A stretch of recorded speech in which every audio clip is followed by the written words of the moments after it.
James Purefoy, and I am playing St George. Actually, it's a bit before St George, isn't it? I'm playing Sir George, but it is the actual Sir George, yes. He's a knight on his way back from the Crusades, and he's kind of had enough, really, of all the battles and the violence and the bloodshed, and he wants to settle down and not fight anymore. And he goes back and meets his father, and his father gives him what is purported to be a dragon's claw. When she's slightly sceptical about it, doesn't really believe in dragons anymore, he doesn't think they existed anymore, and he thinks that his father's made it all up. And he goes to visit a king, which is up in the north, who's played by Simon Callow. And the king's daughter has disappeared. And it's kind of strange. Why has she disappeared? She disappeared without any sign. Nobody knows. She was just swimming she was in the water one minute, and the next minute she just disappeared. And then, before we know it, he's discovered a cave, and inside the cave is the princess, and next to the princess is a very, very large egg. I'm not going to tell you anymore. Yeah, I did a great deal. The internet is just the best thing for actors. Instead of having to go to the library or the British Museum now, or what we used to have to do, we just log on and punch in St George, and it just comes, just reams and reams and reams of it. So it's lovely being able to do that, and you look into it, and it's looking at the paintings, really, and the Renaissance paintings, that you get the best idea of what St George is and the way people looked at him and what he was seen as. So he's the absolute definition. One of the great things about playing somebody like St George is that you're playing the absolute definition of the gentle parfait knight, really. So, you know, there's no kind of room for ambiguity. This is the chivalric knight at his best, and you know, the chivalric qualities are wonderful qualities, really, of, you know, of loyalty and bravery and honour and gentleness, you know. So I think, you know, it's a good thing to be able to play that. I think it's a great role model. I'd hate to think it's dead. I think, you know, I think it depends what kind of person you are. I don't think it's a sex thing either, you know, in terms of male, female. You know, I think being chivalric is just looking after people and making sure that people are, if they're in trouble, you try and help them out. Yeah, I know. I keep getting questions like this. I don't really kind of understand it, because I suppose mainly because Knight's Tale was so successful. But just in terms of, you know, the other parts that I've done since then, you know, I've done a major adaptation of The Mayor of Casterbridge and Resident Evil, which is just opened in the US, and 8 months on stage at the National Theatre. So I feel like Knight's Tale is 10 miles away from me now. But yeah, it's another one, but that's okay. If I was, you know, I was offered the part, I have a 5-year-old boy, why would I turn that down? I'd be strung up. Well, I think after Knight's Tale, anything's easy after Knight's Tale, to tell you the truth. You know, we had very serious, proper steel armour for Knight's Tale, so, and, you know, which was very hot and very heavy, so, you know, I'm getting away very lightly on this with, you know, just cut away. I mean, in the movie you'll see it's just cut away chainmail and a tabard and a sword, so really anything, you know, anything after Knight's Tale is easy, so this is easy. Done a lot of sword fighting, and you know, Bill Hobbs, who's the fight director on this, was my teacher at drama school, so you know, we have a very good shorthand together, and he understands me and I understand him, and I've done, God, so many sword fights now that they come as real second nature. Well, on film sets, and especially something like this, you tend to have a lot more people to fight. So, and, you know, the stage fights that I've done are mainly all the sort of Shakespeare plays, really, and they tend to be sort of down to just 2 people by the end of the play. You know, whether it be Hamlet and Laertes, or Edgar and Edmund in Lear, or Macduff and Macbeth. You know, it comes down to 2 people, really, pretty much. So that's a great deal easier than swarms of Visigoths and Goths and mercenaries coming at you. You know, so that's kind of tougher.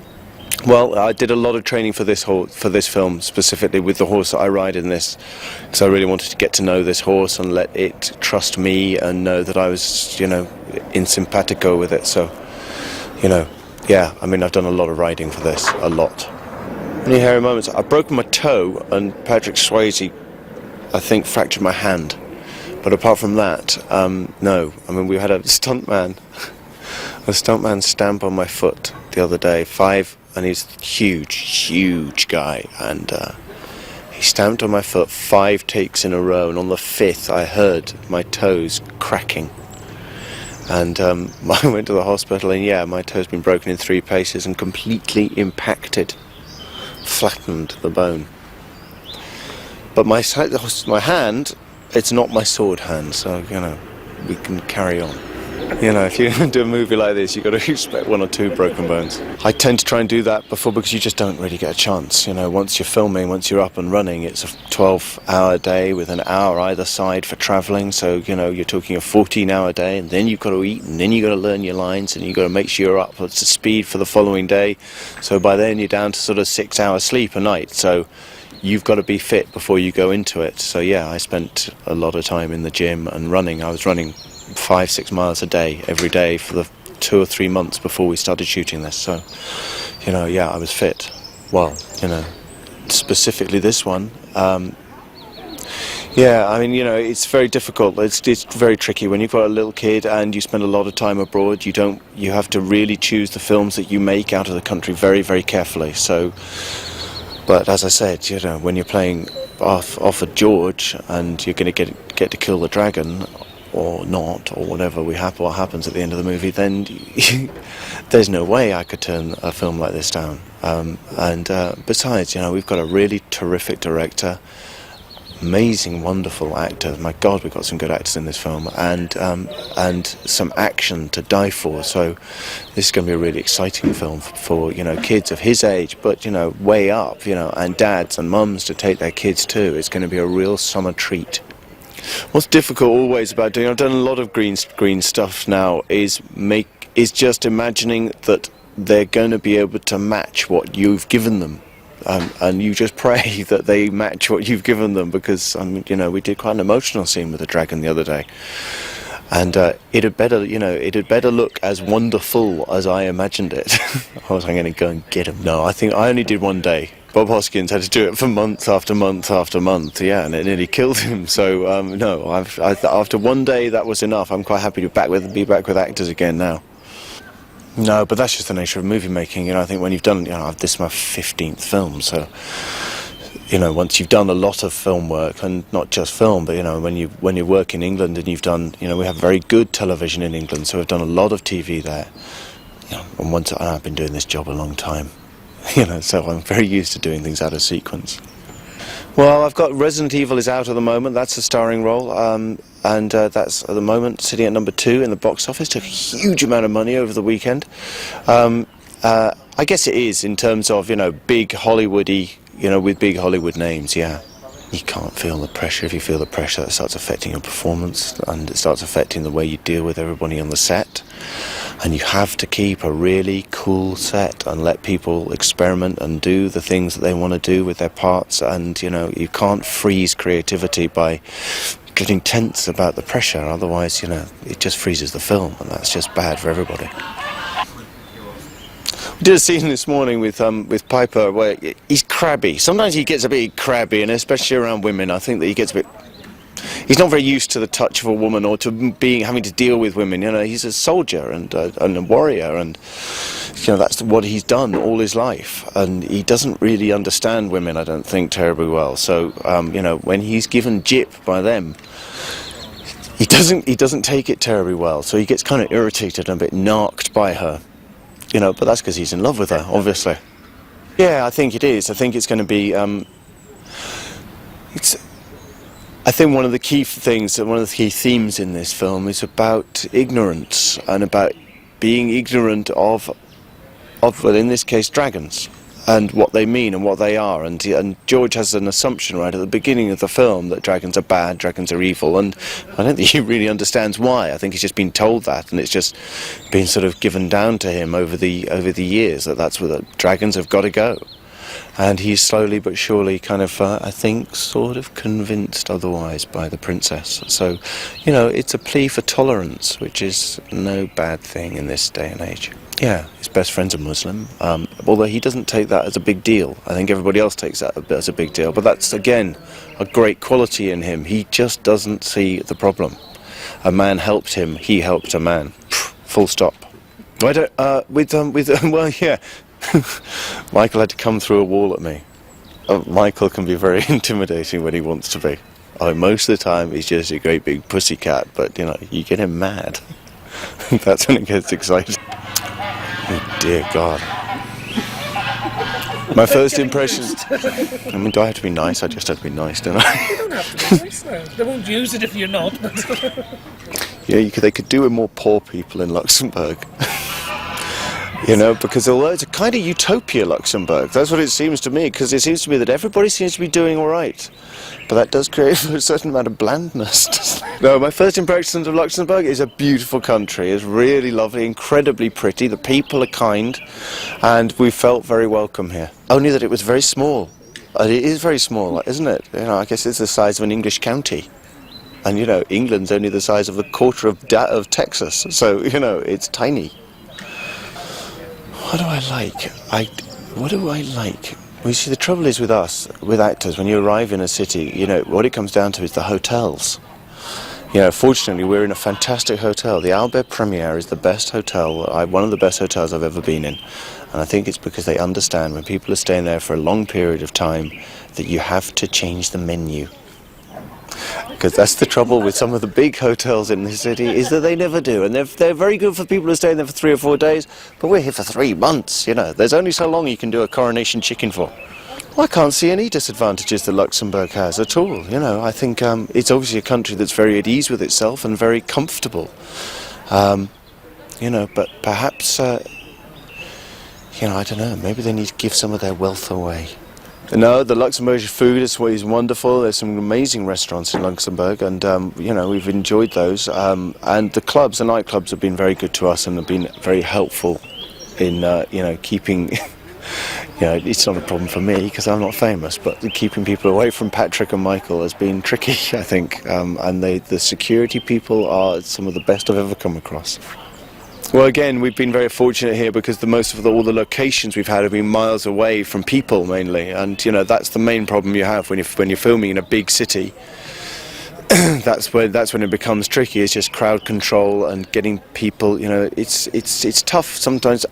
Being an actor isn't the easiest job in the world, to tell you the honest truth, but sometimes when you're just trying to do your job, which is just concentrating and keeping a scene simmering, and be nice to people who are coming up and asking for autographs, which is, you know, fine, obviously they can do that, but sometimes the patience, you just want to get on and do the job, and so that's a little bit of a conflict that you can have on a set when you're in a big city. So fortunately we haven't been filming in a big city, we've been filming out in locations like this or in the studio where you can just concentrate and do the work and get on with it and try and do as best job for the movie as you can. They're marvellous. They're just terrific, really committed, energetic, good crew and incredibly talented at what they do, and if they can keep training up people like that, they're going to have a heck of a film industry, because we've got some of the best crew on this that I've ever worked with in my life. I didn't have any idea what Luxembourg would be like. I went looking, I have a picture book of Europe. It only has 2 pictures of Luxembourg, so it was a little difficult to anticipate how it would be. What do I like about? Well, what I like about Luxembourg, it's very good for shooting because the forests have a very sort of airy quality. In the States, the forests are very dense and sort of have a lot of undergrowth, but the forests are particularly beautiful here. It's really good for medieval film because we're outside all the time. So far, there aren't any disadvantages to Luxembourg, except I don't speak Luxembourgish. I can speak French well enough to get along, but I wish my Luxembourgish was better. I've been around the country a little just with shooting. We've been shooting so much that I haven't really been traveling around the countryside on my own. I've been around Luxembourg City quite a lot, just sort of exploring all the fortifications and the tunnels and things like that. Yeah. So far, Luxembourgish people have been beautiful hosts. I haven't had too much time to party, but so far everything's been really lovely. Yes, I've eaten some Luxembourgish food, but a lot of times the menu I can't read very well, so I'm not sure what I've had or what the proper name of it is. Yeah, the location's very important when you're shooting a movie. I think it's one of the best things about Luxembourg in this film is that there's so many castles and so many beautiful forests, and so you really feel as though when you come into the country you're sort of in the world of the film. It's very important sort of for your imagination. The people that we're working with have been really lovely. It's a very sort of European crew. We have people from all over, which is good because sometimes it's not possible if someone just speaks one language and then you can't, so there's always someone who's translating, so it's working very well. Yeah, definitely. I mean, not only the 3 languages, but there's so many people from other countries that are working here. The DP is Dutch and the director is British, and the makeup artist is Luxembourgish, and so there's so many different kinds of people. I think it will make for a strong film. Yeah, of course. I would recommend shooting in Luxembourg. I've been living in just the center of the city, and I like it very much there, so I think it's great. This scene is the sort of beginning of the love story. Luna and George have sort of been arguing for quite some time, just because they have sort of different points of view on life, and this moment is just sort of the moment where sort of the sparks begin to fly. Yeah, I've actually been in this dress for quite some time in the film, but it's the first time today that I've ever worn it. We've been doing the battle scenes at the end of the film, so I've never worn it before. I love the countryside. It's so beautiful, it's so lush and green. It's so different and changes from moment to moment. But the thing that attracts me to this place the most is the people. You know, I love the architecture. I love the ancient feel, you know, of every village you drive through. I loved shooting at Brandenburg, except it was hard. That's when I got this bronchitis, and I've had such trouble with my voice. But I think the thing that attracts me the most is there's a lot of talented people here that really care about what they're doing. We can be working under horrible conditions, but everybody's got a smile for you and a joke, you know. Of course, we're all kind of irreverent and sick, but we have a lot of fun. There's been no time off because I'm also working on. My wife and I just finished. A major dance movie called Without a Word that we're really proud of. And you produced, right? Yes, we wrote it together as a play 17 years ago, and won 6 Drama Critics Awards for it. And so it's cut to 17 years later and a lot of heartache. It's in the can and almost done. That's what I was saying. It's just that's when I talk about the talent around here. It's the crew that I'm talking about. You know, we've worked under some horrifying conditions, and I've been really, really impressed with the professionalism, with the high quality standards, and they've just made it a lot of fun for me. You know, absolutely. I think Carousel's a wonderful company, and they really have a great deal of passion about what they do. This George and the Dragon is going to turn out to be one heck of a movie, I think. But it's kind of nice because between my company, Trophy Productions, and Carousel, I think we could do some big things together because on our first movie, we are in-house financed, so we don't need to be going out and asking people for money. I have one partner and we financed our first movie. And what we want to do out of our company is a very high level of quality in terms of our choices, in terms of the projects we choose to do, and I think that's what Carousel wants to do as well. You know, and I think Tom is really talented and a lot of fun as a director and really organized. And I can wax poetic forever about the people here on this crew. No, just they brought you here and you discovered kind of for yourself the last month. I haven't had time to travel around, but my wife and I are taking our movie to the Cannes Film Festival, which means I'll be going home, screening it for sales agents on the 9th, and then turning around and coming straight back to Italy to do the Italian Oscars. And then straight on to Cannes, and then probably back here. Garth, I kind of see him as a Sir Lancelot gone bad. I didn't want to play. This is only the second time I've ever gotten to play a bad guy. but I wanted him to have like a sort of like a Bodie in Point Break kind of energy, where he's just this wild, charismatic, interesting, fun guy, and he starts off in a good way, but when this George comes in and starts to rock his world and take his woman away, he goes bad, through jealousy and real life things that happen to him. I don't think he starts off evil, but what I've tried to do is make him deliciously evil. The kind of bad guy that you love to hate. He's definitely the baddie. But I wanted this bond and this kind of friendship to be born between George and Garth, and then to have that bond broken when he starts trying to rock my world. But then you find out as I go on that I have other plans. So it's kind of nice because he's a bad guy that kind of drives the movie in many ways. Not that he takes over the movie, but I've had a lot of fun with this character. It's just been this hair and finding this Garth voice, so it's been a really interesting time, and in terms of exploring who this guy is. It always does, the level of timing, being a ballet dancer, the level of flexibility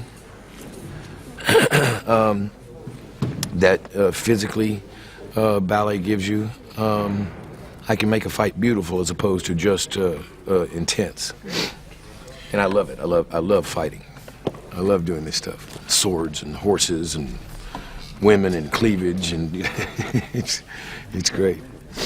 I would really see it more of a variation of Bodie from Point Break, but it's quite a different role for me, and also I'm playing an Englishman, which has been a challenge, and now I'm just so comfortable with an English dialect, it just rolls off. I don't even have to think about it anymore. Yeah, there's a completely different energy here, and I think people are innately more polite. Fans have been really courteous, but there's no attitude here, which I like. People just do their job and do it great, and make you laugh the whole time. So it's been a really refreshing experience being here. Oh, I love it. He may be a young director, but I think he's quite talented, and I think he's done a great job on this movie, and he's really well organized. So he comes to the plate with his mouth backed up, because he knows what he wants and he knows how to get it. So I've really enjoyed it. And he's a nice guy. He's just a sweetheart person. I think the entire fight sequence. I mean, we do this gigantic 35-page fight sequence. It starts out at the beginning, and at the gate with horses and just these Huns coming in after us, and they're like three of us against hundreds, and we fight outside, then we retreat inside, and then the fight continues, and now it's time for me to go after George. So up top here, we have this huge fight between the two of us, which is a pretty big climax. So I think it's been hard, this fighting and being so sick, but just put a sword in my hand and I'm a happy man. Yeah. They're very heavy and they're very constricting. I've had actually a couple of times, because of this bronchitis, I've gotten to a place where I had to rip the costume off of me as fast as I possibly, and it's a slow process to get this costume off, because you got all these layers and chainmail and gauntlets and because I just got to a place where I couldn't breathe in it, my breathing was restricted. That was actually the day I was taken off to the hospital. But I love it. The moment you put it on, you become this other character. I'm aware of people watching me all the time, somewhere in the distance, but it's my life. That's what I do. You're supposed to do it and have a lot of people watch. It's like, and you're always on stage in many ways. But it's no pressure for you. No, I've been doing it so long. I'm able to. It's called, in theater, it's called creating that fourth wall. meaning the audience, that you create a sense of privacy. When the camera rolls, you go somewhere else, you know, and you go to deep inside where you don't have any consciousness that anyone's watching you. Yes. That's the reason I've had close to no sleep since I've been here, and for weeks and weeks before I got here. My wife and I just finished a major dance movie called Without a Word that we wrote. It's a play 17 years ago. And so it took 17 years to get it off the ground and turn it to a screenplay. So she wrote the screenplay, she directed the movie, I produced it, and we starred in it and financed it with a partner. So I'm really proud of it. It's truly, truly beautiful. I mean, there are people that have seen it that believe it's going to go down in history as one of the great dance movies of all time. We hired 4 of the most cutting-edge choreographers in the world and 10 of the most beautiful gods and goddesses that you've ever seen to dance with. I love dialects. You know, I love. It also gives you the opportunity to really, truly, even hearing yourself turn into a whole other human being. You know. No, actually, he's had plenty of advice from other people. So I've just kind of, you know, treated him like a friend and made jokes and just had a good time with him. A talented little guy. The opportunity, I've never gotten to play a knight before. And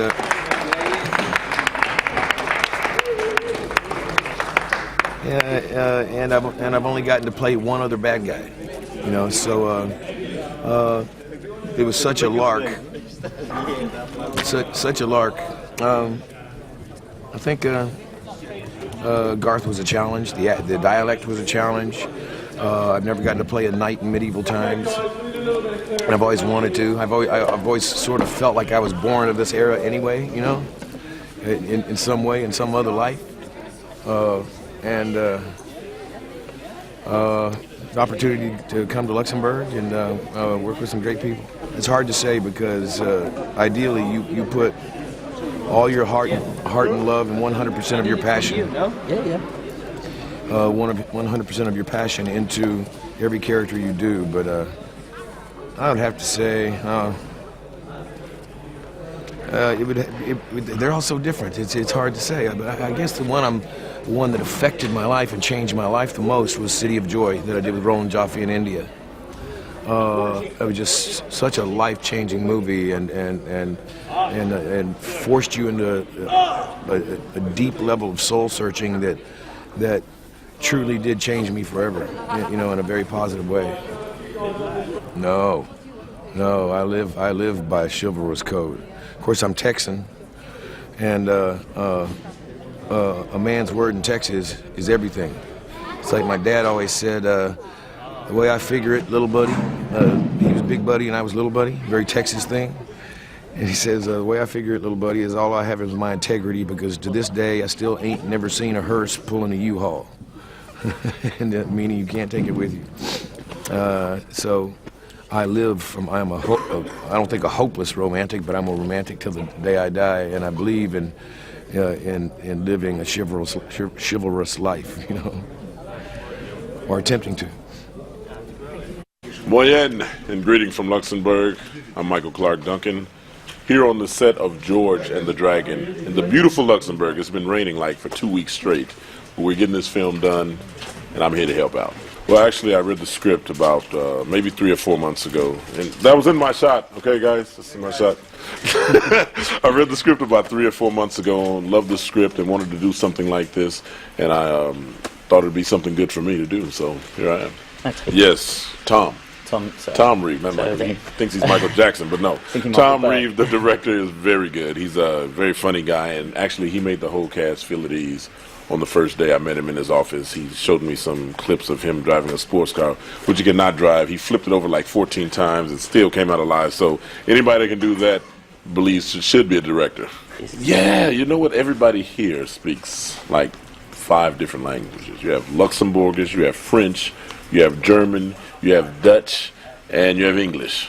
So I'm one out of those 5. But everybody here is really great. I mean, the cast and crew really we're working extra hard because the weather has not been the kindest since we got here, but everybody's kind of going through it, and hopefully we'll get all the way through and we're here. Yes, an Irish Moor. An Irish Moor? Is an Irish Moor named Tariq. Have you ever played a character like that before? Never fellow, before. Say? Never. In fact, I played two characters. Actually, I play a guy named El Cabillo, who Tariq later becomes in a big fight scene, and you'll see what happens. But no, I've never played an Irish Moor before, and I asked the director and the producer, I said, should I change my voice? Should I try to get accent? And they were like, no, just use your regular voice. So I'm just winging it. No, man, believe me, this is like easy because I'm like black belt martial artist anyway, red sash and everything. And see, this cast of this chest plate, they actually took it up my body. This is what my body looks like underneath all this. So I have like a perfectly structured, muscular body underneath. So, you know, I'm just naturally gifted, man. I'm like, you know, I'm just can morph into certain things, you know. If somebody comes to me, I'm like, whoa, you know what I'm saying? I think about this all night. So when somebody attacks, like if they're attacking me from behind, I'm like, see that? That's just natural ability, man. That's why they got me for this role. None whatsoever. None whatsoever. I'm one of the actors that could just come on set. If you say, hey, Michael, I want you to have an afro, I'll come on set with an afro and I'm doing my thing. I don't have to do all that. I'm blessed like that. You know what I mean? Most actors have to study. I don't have to do all that. You know what? I was digging ditches in Chicago, and I just said I wanted to be an actor. I just came out to Hollywood. Me, I did it myself. Nobody helped me. I went through the trenches myself. That's why I'm here. You know what I mean? It took a long time, but I'm here, and I'm glad to be here with you guys. Okay. Now, you know it's lunchtime too, right? Don't keep looking at that white sheet of paper, all right? All right. Just my character in this picture, in George and the Dragon, I'm a monk, a French monk, which is it's a very humanist man. He's a man of God, but he's in the meantime he's totally naïf. He's very nice, and when he's involved in this story, son bon sens, we say that in French, son bon sens is very useful for the princess to save the dragon. No, it's the first time I play a monk in a picture. I'm going to show you why, because this is terrible. I'm staying like that since December. No, it's the first time, and I'm very proud to have this part because it's a very important part in this picture. And how to explain that? It's a way to give all your soul, you know. Even if sometimes he doesn't speak, we can see in his eye he's a nice guy and a soft guy, and well, I like my part. It's not well, I try not to be. I will never be an English actor. They are brilliant. I never be like an American actor because they are brilliant also. The only thing I can be, it's a Frenchman speaking English. So I stay very French. I have to take care that in the picture, English and American public can understand me, that's all. In a way, try to be a Frenchman in an English picture. But basically I have to work a little bit more before to understand exactly the situation. And the more important for my English is to understand the director. So I'm in the same mood as him. But I think this is my second picture here in Luxembourg, and I think they're okay with that. No, this is not French, no, because the character belongs to the director and the writer. An actor just say if he feels it, right or not. But the lines are, I don't say anything about the lines. I learn my lines like an actor. How you can, to wear a wig or being shaved, it's, if you have 2 or 3 days in a picture, well, maybe it's difficult, but I have a main part. I'm a 35-day shooting in close-ups. It's very complicated to do this. It's not possible. You can see it's a wig. On D'Artagnan, I used a wig, but it was a special wig done for me, and with the 200, which is a very long focal, you couldn't see it's a wig. No, because that's why I wear a beret all the time. And I don't want to show it until the end of the picture to make the surprise. It's a lot of impressions about Luxembourg. The first impression is when I came first time here, I knew about the story, Bastogne, and the story of the place of Luxembourg, where, how you say, it was the way of all the wars won here. It was a strategic play because of the Meuse, Moselle, Germany, France, and so that's historically a surprise that a so little country can be so important. Strategic, now banks, money, and people who speaks a little of French, a little of German. It's a very funny language. Nice people, very, how we say that, reserved. They see you, they look at you, and with time, when they get used to you, they are very sympathetic. But they are not like American people or hello, no. They are very reserved, very beautiful foods in very good restaurants, good wine, beautiful country, nice people, yes, peaceful people. Well, we are in an English and in an American system, so we won't speak about the difference between France and the exception French culturelle. Very professional, a lot of work, a lot of hours, very, how you say that, very rigoureux. The work is it's like American or English picture, very straight. The location is very important. The location it's the universe where you are. Here in Vianden, I shoot D'Artagnan also here. I think the location, like the dress, is very important. It's the first way you get involved in the part. First the dress, and after the place where you are. It's very important. Oh, look, some nice people. Works very hard, I must say that. They work very hard. They are totally involved in the story. On D'Artagnan, here in Vianden, they were working a lot of hours under the water, was cold, everything, never say anything. Very nice crew. I must have a special mention to Luxembourg crew. I think that multicultural in the only country which is a little bit late about that, instead of south of Italy and Greece, France is, I think, by the north part, is the less involved in multicultural. I think that Luxembourg, Belgium, or Holland, how you say that, UK, Holland, even England, are more involved in multicultural, and Germany than France. Yes, we are a little bit late about that. They must be proud of that, because I think, I have to finish that question, I think that the mistake of France is to think that we could carry on in Europe without being that way. For me, it's a chance to be involved in Luxembourg, English and American picture now, because I think after, if you didn't do that work before, you will die. One started laughing 3 years ago, and I think now they start laughing because they understand that. I went in Mannheim with the German producer, with Apollo Media and with Chorus Media and Carousel. This is my third picture here, and now I think in France they're going to take care about that, because this is picture who travel around the world. French picture travel mostly in France, a little bit here in Belgium, but not all around the world. And I think that Luxembourg can take a good position in that kind of tête de pont of international picture. Yeah. Bill Treacher on the set of George and the Dragon. Well, I play a character called Elmendorf, and he's an old family retainer of the royal family, and his title is a guardian of the royal household, and he's served them well for many, many years. Served the king's father as well a little. And he absolutely adores the princess. Seen her grow up, and so he's rather a father figure to her. It is. I've not done any of these roles before, but I'm finding it very entertaining, especially when I'm watching the others.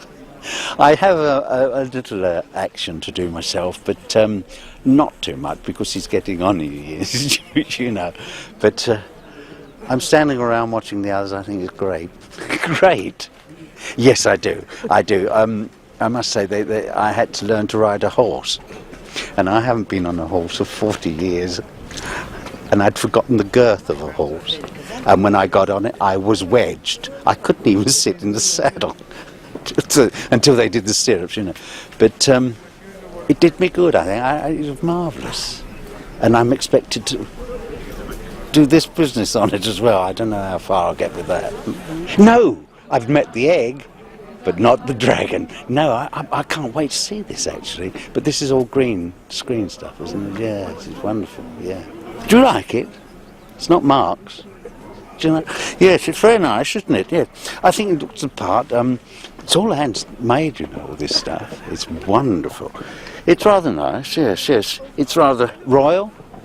You know. It's sophisticated, isn't it? Yes, it's very comfortable. I wish it was a little warmer actually, but it's very comfortable. The boots are a bit of a problem, but apart from that, oh, a long way, many years too, a long way from Albert Square. Yes, I've moved on a little since then. I don't watch it now. I used to, but not now. You know, I've been away from when did I pack up? 1995. 96, so, you know, it's a few years now. I don't think I know the guy. There's some of the old characters there still, isn't there? Yeah, yeah. Good luck to them. No, not at all. No. I was with it for 11 years, so, you know, I think I did my whack. And, you know, no matter how good a the writer is, you can't, there's only so much he can write, and then you start repeating. So I'd done it. As an actor, well, it's not so constant and intense as EastEnders was, because, I mean, there's just simply no time for that, you know. This is, well, you know, it takes rather a long time to set up. Now, multi-camera, television, single camera, you use this, so you've got the reverses all the time. It takes longer, but it's nice. And everyone looks after you, you know, everyone really wants to make it comfortable. Let's get it right. It's great. No. 1, 2, 3. This is my 4th picture in Luxembourg, which is rather nice. I like Luxembourg. Oh, very well. They're very fun. They're very funny, actually. I find it difficult to keep, especially if they play around just before the shot. I find it very difficult to keep a straight face, and you simply can't, because as you can see, some of these shots take an age to set up. You simply can't mess around. You've got to focus, you know. I think they're all bloody comic reliefs. I think they're great. Not really. He thinks he does things right, but he doesn't. He gets it wrong. Can't really. I mean, the whole movie has a flip comedy about it. You know, they all have their chance to be comic relief. Yes, I haven't done my sneezes yet. I've been practicing my sneezes, but I'm just going to do it. Not think about it. I'm just going to do it and see if it works, because they're supposed to be pretty big, you know. Rest. No, I was only saying to them in the green room there that I think after this, my wife and I will go away for a few weeks, you know, and take it easy. Yes, my son is in the picture too. He plays the captain of Garth's troop, you know, and I'm waiting to see him, actually. He's flying out on Sunday, I think it is. It'd be great to see him, because I don't see a great deal of him now, you know. He's left home, as it were. And so I've been looking forward to see him. And my daughter's here as well, because she's the production coordinator on this. It's wonderful. We'll be able to have, yeah, great. Well, Rin is, he's a young peasant boy who lives with his father, his family, in a village, and when he's like a hunter, you know, regular person, and when these George and this band of people come along, you know, he's excited and he wants to go away with them, you know, in adventures and stuff like that. And so he's kind of he's just a really excited young child boy, really, just wanting to have fun. And he sort of goes off with them, you know, he kills his first, you know, guy, and just has an adventure, really. Yeah, I'm a kind of a mini sort of Legolas, you know, archer, and yeah. Well, I did archery for 2 years, you know, at my school, and I did a little bit when I first came here. I ride like a pony, and I did practice for that as well. But I also have horses at home, so I ride quite a lot. Yeah, we actually talked about that a little bit with the accent person, and they said yes, just, you know, not posh, but sort of just normal. Just dyed, very much dyed, and I'm normally kind of blonde hair, so just muddy look, really. No, it's my second feature film. My first one was The Little Vampire, which I filmed in Germany, and quite a lot of the sort of people from this were on that as well, like the makeup people and sort of people like that. My mum, she's my chaperone and my tutor, and she sort of just looks after me the whole time. Yeah, I have to do 3 hours tutoring every day. I mean, I haven't actually done that much yet, so. I really hope to, you know, carry on, but you can never really be sure. I mean, I might not get another job after this, or I might get loads. Just if it happens, and it'll be great. Yeah, Bill and Michael are really nice. They're really friendly and everything. Everybody's really nice on this, and they're kind of, you know, they say good morning, they say how are you, know, they give you sort of help and stuff. Yeah, it's hard work. I mean, because I got 6:30 pickup time, you know, this morning and yesterday, and you know, when you get back from the sets, you sort of just go straight to sleep because, you know, you've been standing around the cold, you know, stuff like that. It's really tiring. Well, I've been acting since I was like 2 years old and stuff, so I just went to an audition and just got the part, really. My agent puts me up. So. I don't know, really. I mean, in this film?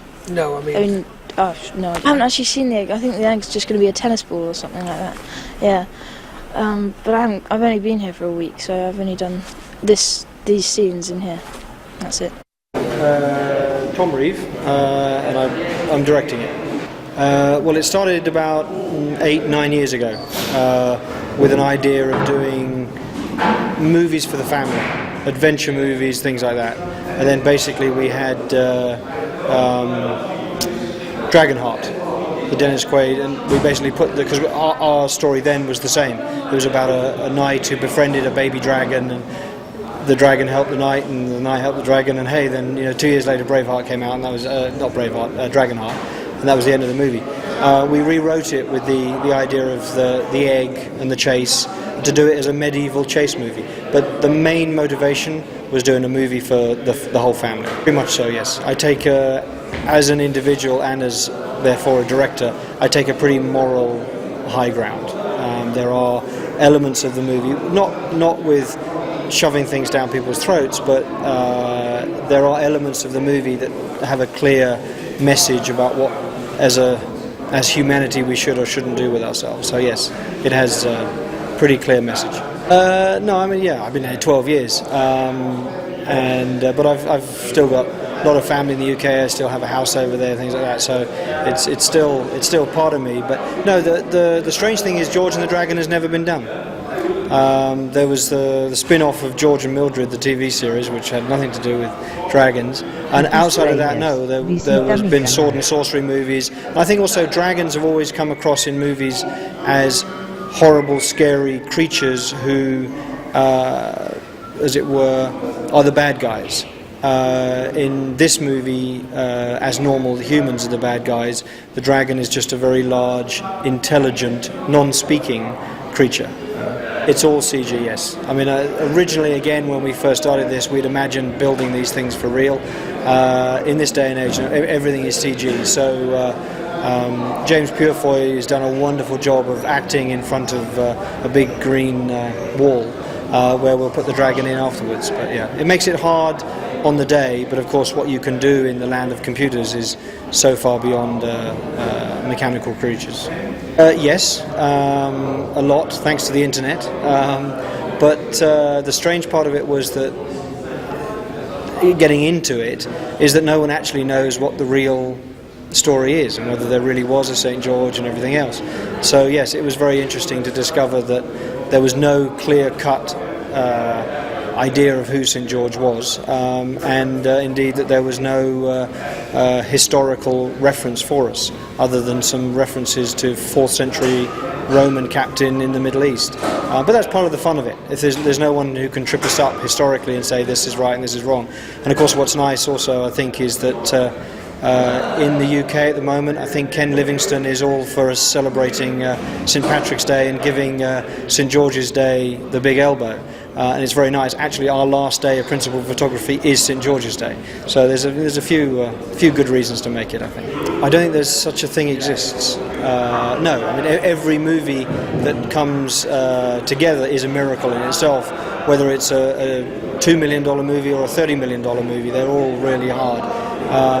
What was very interesting was which in the end made it happen, I suppose, is the response that it got from the cast. I mean, if you look down the cast list from both from the American side and from the UK side, it was an amazing response to the nature of the piece, not just the script itself. I think so. I mean, it's as a second-time director, and the first movie was relative to this one a small movie. To get this scale of cast is amazing, both in terms of the commercial nature of the cast, but also the quality of the cast.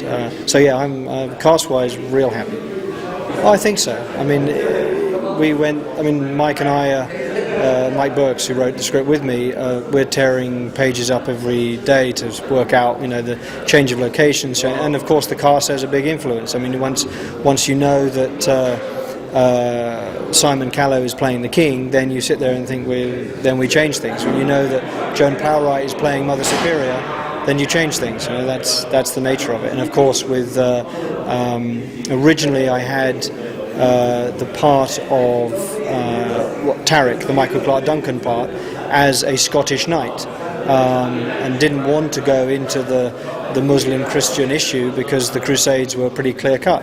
But it lent itself to going into those issues, which I happily did. So yeah, we rewrite for the cast, the schedule, keeping to it. I think the cast has been wonderful. They all turn up. They all turn up on time. They all turn up word perfect. The most difficult part, I think, has actually been working with the horses. So many horses, with the various battles and things like that. Just to reset and reshoot with the horses in such a way that you're not endangering the horses, or more often endangering the people around the horses. That's what's taken a lot of time. And at Brandenburg Castle, where we shot the whole end sequence of the movie, that was really tough.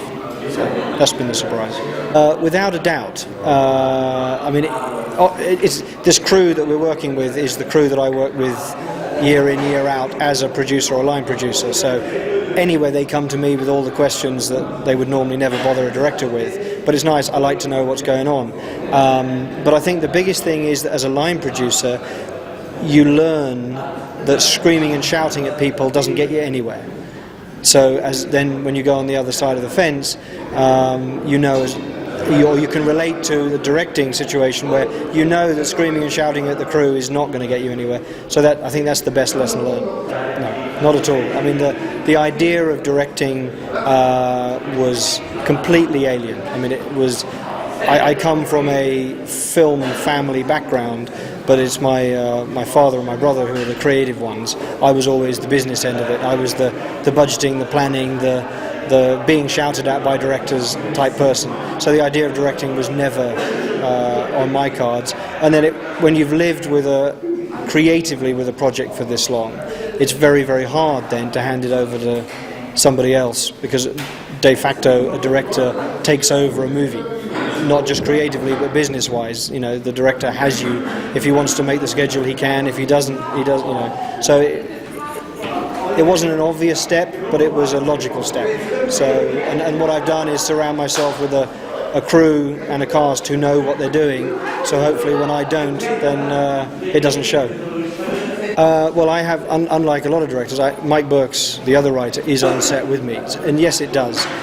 Particularly when you're doing a period film like this, because actors have a habit of saying, well, I want to do this, or can I do it this way, and everything else.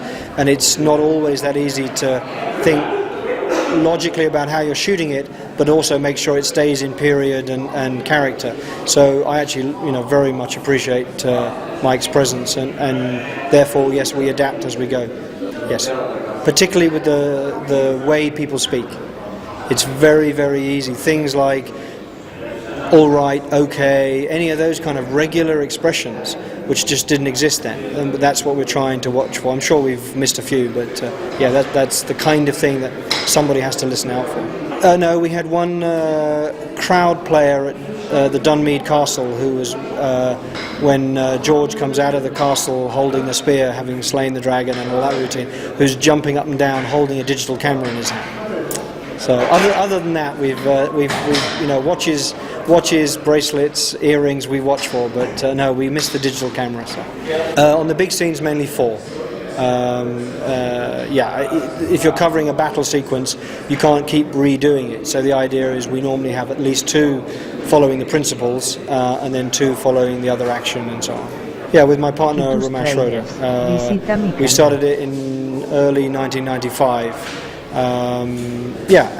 It's been a company that's worked with a lot of other producers, but early on we started developing our own stuff. The last picture that I did, Diggity, was a project also that we developed. We have a bunch of stuff that we're working on at any given moment, but we have also our, like Apollo Media, who are a partner in this financially, have been now a partner with us in 4 or 5 other films. So yeah, we have our regular partners, but yeah, Carousel is the backbone, if you like, of the whole setup here.